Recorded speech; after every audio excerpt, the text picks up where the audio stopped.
मैथिली आ भोजपुरी के सबसे नीक चैनल एपी प्रोडक्शन दरभंगा के एखनई लाल बटन दबाकर सब्सक्राइब करू और घंटी के निशान बटन के जरूर दबाओ ताकि नव नव ऑडियो आ वीडियो अहाँ सब लग तुरंत पहुंच सके।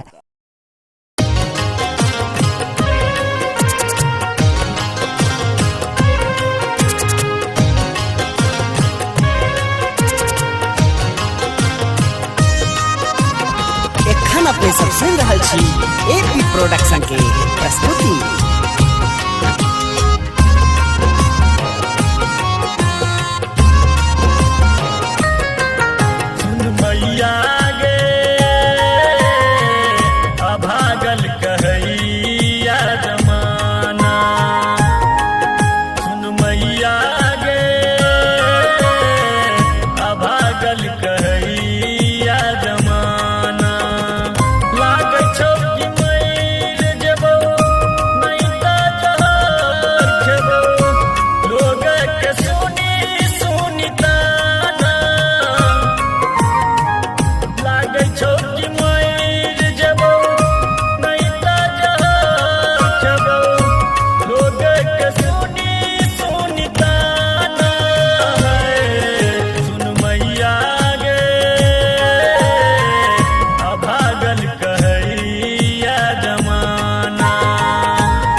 छोड़ी देला बीच माज धार गे तोरा बिना कोना मैया उतरब पार गे।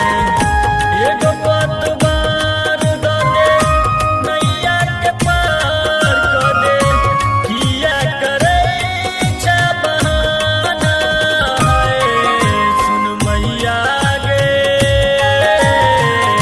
अभागल कहई जमान।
धार